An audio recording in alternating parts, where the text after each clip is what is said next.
There is a particular kind of man who always has a plan. He's charming, he's prepared, he's thought of everything. The view, the cold, the key in your pocket. The one thing he never plans for is the man who survives it. Tonight's story is called A Cry from the Penthouse, It's about a debt. and how it gets collected.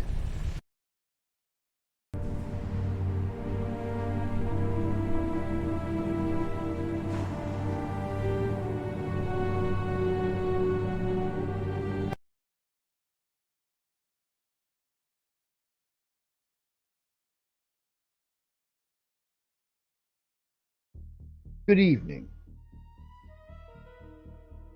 Welcome back to Tales That Terrify, Series 2, Episode 19. Tonight, we have Henry Slesar, wrote this one for Mr. Hitchcock in 1961. Frank Coombs has a penthouse apartment, 300 feet of terrace, the greatest view of the city you ever saw. He also has a debt, and a plan for making it disappear. The plan involves a cold night, a steel door, and a borrowed key.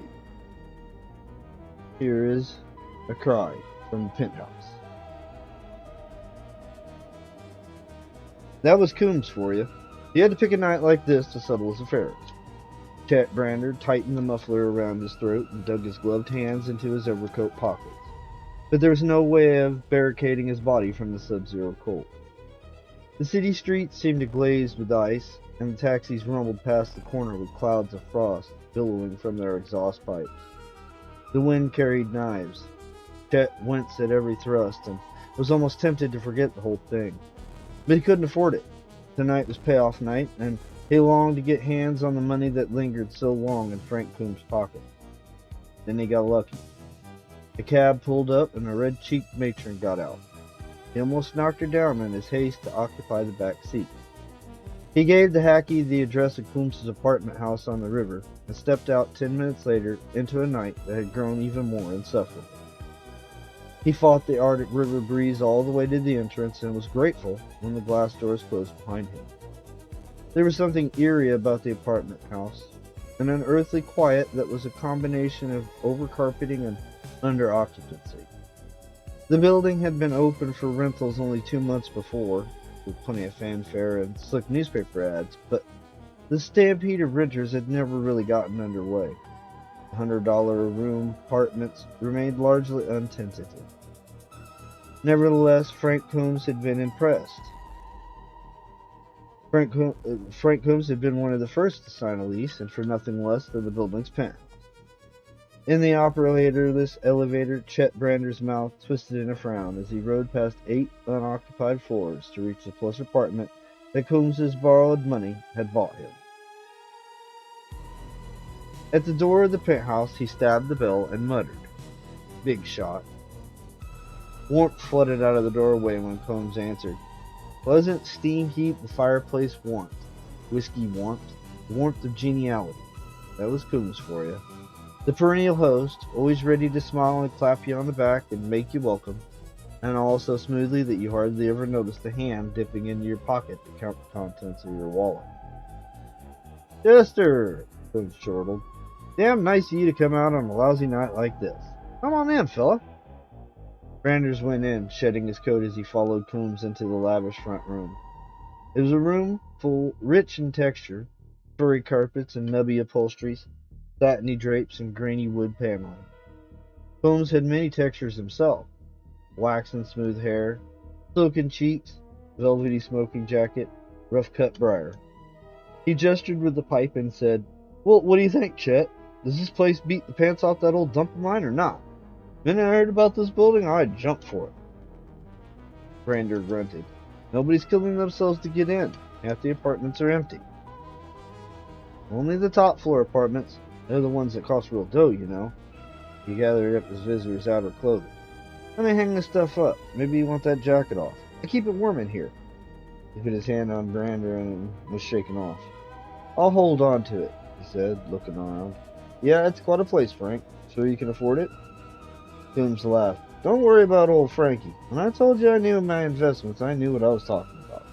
You won't regret lending me that dough, Chet. Take my word for it." then the deal worked out. Coombs coughed. Let's have a drink, pal. I'm 10 fingers ahead of you. Well, we can have the drink later. Look, Frank, I came out on a hell of a night for this. You made a lot of big promises about that dough. Now I have to know, is it a payoff or a stall? Coombs started to make himself a highball and then ignored the soda. He downed the drink with 3 large gulps and said, It's a payoff, Chet. Like I told you, before you leave, I'll give you a check for every nickel you loaned me. Plus. Plus what? Coombs laughed again and took a step forward, swaying slightly. You'll see, Chet. You'll see. But come on, don't be so mercenary. We used to be pals, remember? I want you to see the place. I saw it. You didn't see the best part. He swept his hand around the room, encompassing the wide, heavily draped windows. I got 300 feet of terrace out there, and it's all mine. Greatest view of the city you ever saw. Strode over to the double doors and flung them open, admitting an inquisitive cloud of cold air. Hey, Chet Brander said. Come on, you won't freeze. Take a look at this, will you? You never saw anything like it in your life. Brander stood up. Through the open doors, the lights of Manhattan blinked and glowed. It was a hard sight to resist. City lights, like earthbound stars, had always compelled and excited him. Then, as if to tempt him further, Coombs gleefully pulled back the drapes from the window, enlarging the view. How about that, huh? Gets you right here, don't it? Coombs touched the monogram on his velvet jacket. What are all the bars for? Brander said. The window bars? Coombs tittered. You know me, Chet. Never trusted anybody. Burglars are always busting into penthouses, so I had the building bar all the windows. Even doors made of steel. I don't take any chances. But come on, fella. Brander went forward, out onto the terrace, no longer feeling the cold or hearing the wind. Manhattan, obliterated in contours, was etched before him in only golden lights. He caught his breath. What do you say, Chet? Coombs chuckled. Is this living, Chet? Is this life? Yeah, he agreed. You feast your eyes, boy. I'm gonna make us a drink. You just look at that, Chet, Coombs said, going back into the room. Chet Brander looked and felt strange and restless and exalted. As if in a dream, he looked until he realized that he was coatless and hatless in the worst cold that had descended upon the city in 7 years. Shivering, he turned back to the doorway of the warm apartment, just in time to see Coombs' grinning face, in time to see Coombs calmly and without hurry closing the terrace doors. Hey, he said, shaking them off. Open up, Frank. Misty behind the small diamond patch of glass set into the metal door, Coombs' face stopped grinning and became a silken mask. He lifted the drink in his hand as if in salute and took a long swallow. Then he moved away. Hey! Chet Brander shouted, shaking the door harder but not causing a single rattle in its hinges. Let me in, Frank! It's goddamn cold out here! He didn't see Coombs anymore, but he knew he must be there, enjoying his little prank. Brander set it on the small pane of glass with his fist, feeling the solidity of it, saw the tiny octagonal wire mesh that made it unbreakable. He shoved against the door and remembered that it was steel. Frank, goddammit, cut out the clowning. Frank, let me in, will ya? Then the lights went out in the penthouse apartment. It was only then that Chet Brander knew that Coombs had planned more than an impulsive prank. He wasn't going to reopen the sturdy door that led back into the warmth, not in the next minute, or the next hour, maybe even... Frank! Brander screamed, realizing that he could barely hear his own voice as the wind came by and swallowed the syllables greedily. Let me in! Brander yelled soundlessly, hammering and pounding and kicking at the door. There was no telling how long he stood there, denying the fact that the entrance was closed to him. Finally, he moved away towards the windows. One touch of his hand recalled that they had been barred against intruders, against the entry of strangers or friends. He was neatly sealed out of Coombs' penthouse where the warmth was. He was alone, outside, with the cold. Cold! So heated had been his exertions that Brander hadn't even been aware of the temperature. But he felt it now, a cold that gripped his flesh as if there hadn't been an ounce of clothing on him. Cold, and a howling, vicious wind that whirled the frost like an icy shroud around his body. Cold so terrible and so inescapable that Chet Brander had thoughts of death and the grave. It was no prank.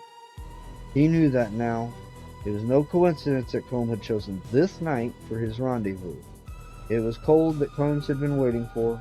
Cold, and the freezing wind and dark night, and the chance to leave his creditor shivering and alone outside the steel door of his penthouse apartment, pinned his debt forever in death. But how would Coombs explain it? What would he say when they found Chet Brander's body, a victim of exposure in the middle of the city? Brander stopped thinking about it and went to the terrace wall to peer down at the terrifying distance between himself and the street. "Help!" Chet Brander shrieked. "Help me!" The wind took his words.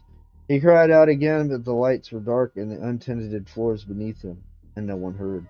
"They'll never hear me," he said aloud, sobs beginning in his throat. "They'll never know I'm here." He made a circuit of the terrace, round and round and round the penthouse, searching for some weakness in the fortress of Coombs' apartment. There was none. Already his feet had become numb. He could barely feel his own footsteps. He clapped his hands together and then pounded them over his body in an effort to keep the blood circulating. "Gotta keep moving. Gotta keep moving," he muttered. He began to run. He ran wildly, staggering around the terrace until his breath left him, and he fell, panting, to the frigid stone floor. "Gotta get help," he said to himself. He began a frantic search of his pockets. His hands first touched the bulk of his wallet, but his fingers barely felt the leather. He looked at it stupidly for a moment, and then took it at the edge of the wall. "Write a note," he said. But even as he said it, hopefully, he knew that he had discovered no solution. He carried no pen, no pencil, no tool that would help him tell the indifferent world below that he was a prisoner of cold 20 stories above the street. He looked at his wallet, then flung it over the wall. He lost sight of it at once, and there was no hope in his heart for rescue. In his breast pocket he found cigarettes and matches. He tossed the cigarettes aside, and then tried to light a match in the cupped hands, eager for even one pinpoint of warmth. The wind, capricious, wouldn't permit the luxury. In disgust, he hurled the matches over the wall. In his right hand jacket pocket, he found a key. He looked at it blankly for a moment, not recognizing it. It wasn't his key. He'd never seen it before. He almost threw it away, but then stopped when he realized what it was. It was a key to Coombs' apartment. Coombs must have slipped it in his pocket, but why? Then he knew. Coombs had given him a key, then Coombs could explain Chet Brander's mysterious death. If he were found with the key on his frozen body, then anyone would believe that he had used it to enter Coombs' apartment, and then had been locked out on the terrace by his own foolishness and misfortune. Clever. Brander wanted to laugh, but his features were like stone. Not so clever, he thought, getting ready to hurl the key out into the night. But then he stopped, clutching it in his hand, knowing that, though useless to him here on the terrace, it was a key to the warmth only a few tantalizing inches away. He couldn't part with it. He put the key into his trouser pocket and went back to the penthouse door. He hammered on it until the skin of his hands cracked and bled. Then he fell in a heap and sobbed. When he got to his feet again, he was in a delirium. For a moment he thought that the cold had gone, that the weather had suddenly turned deliciously balmy. But it was only the delirium and a moment's surcease of wind. When the freezing wind came again, it was a kind of blessing. It woke him to his situation, filled him once more with the desire to help himself. He leaned over the waist-high wall and shouted helplessly into the night. "I'm here! Oh my God! Don't you know I'm here?" Then he thought of the roof.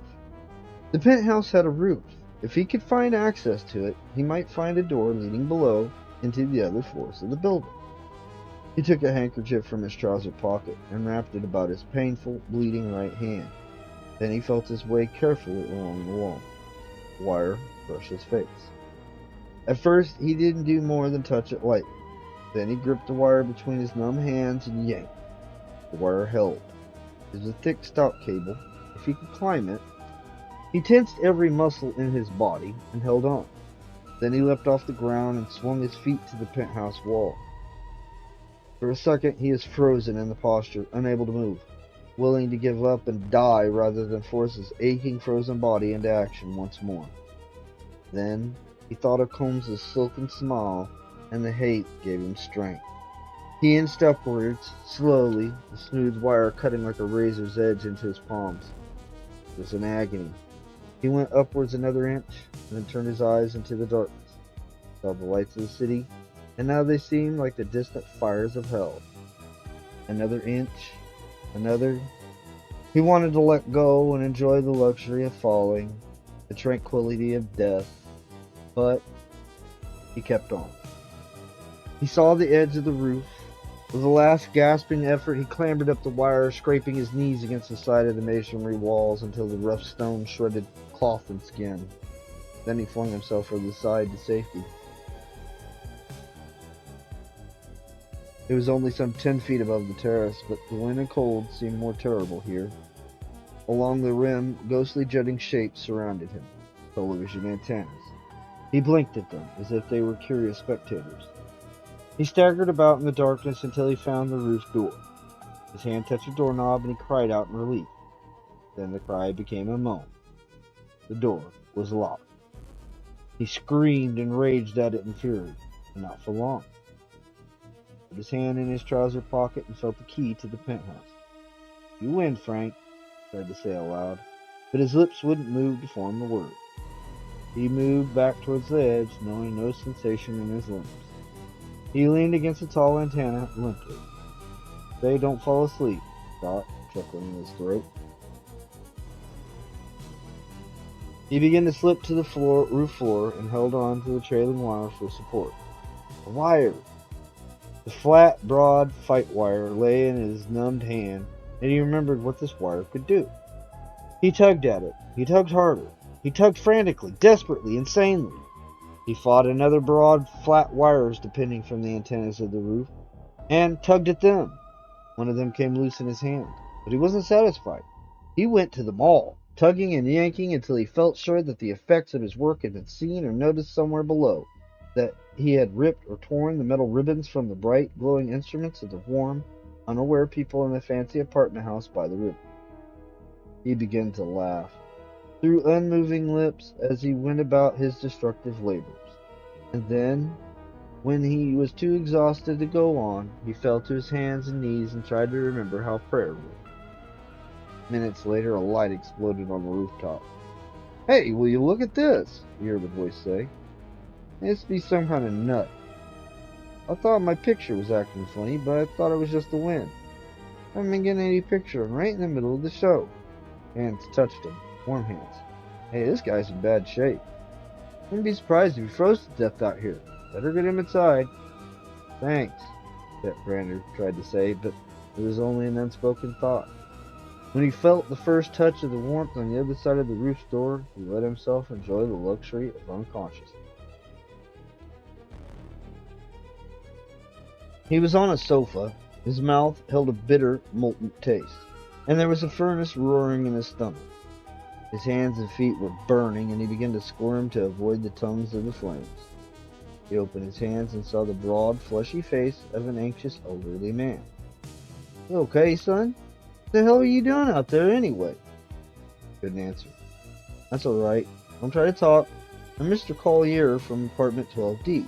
I found you up on the roof. Those other people wanted me to call the police, but I said, what for? All he needs is to get warm. That's why I brought you here to my place." Brander looked about him and studied the new textures of the strange apartment. He forced himself to sit up and recognized the alcohol taste in his mouth. "Thought a little brandy'd help," the man said, watching him. "Guess you got locked out, eh? You 5 in the building?" "No," Brander said, in a voice he didn't recognize. I was just looking at the apartments upstairs. Thinking about renting, maybe.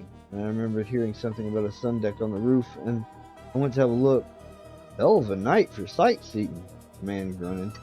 "Yes, but I went just to see. Next thing I knew, the door slammed behind me. Quite a wind up there, all right.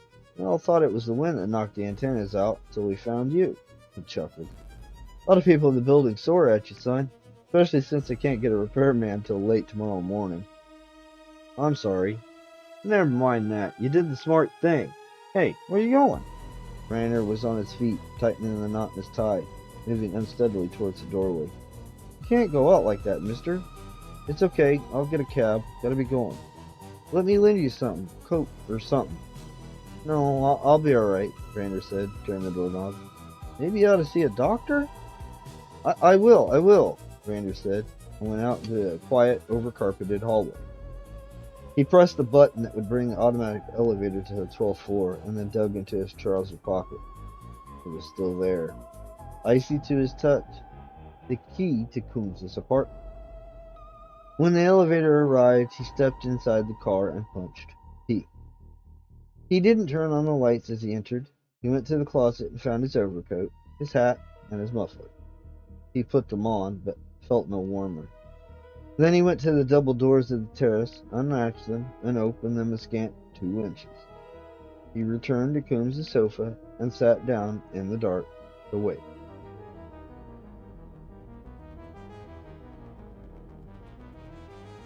At 1:30, he heard the key in the lock. He rose unhurriedly and went towards the door of Coombs' bedroom, concealing himself behind it. The front door opened. Coombs, muttering, stepped inside. He stumbled about the darkened room, dropping his overcoat on the carpet before his hand found the light switch. Then, still mumbling, he looked blearily towards the terrace and chuckled drunkenly. He went to the liquor cabinet and poured himself something from the bottle. No ice. He downed it, still looking at the terrace.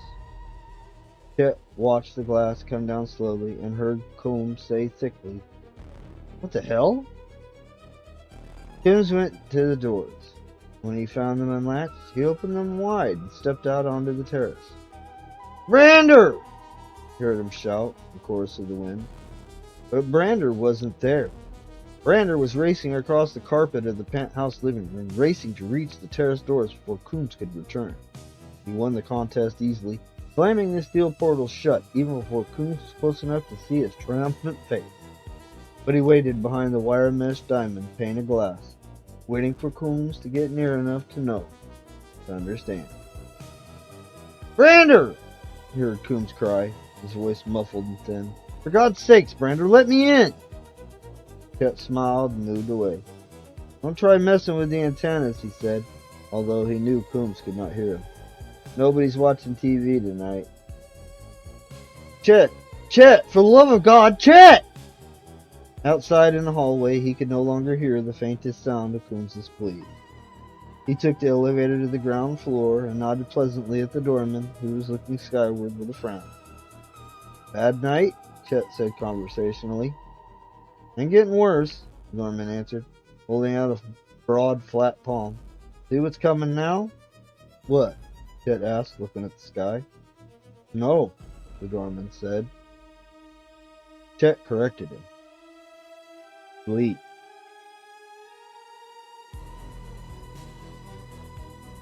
"Snow," the doorman said.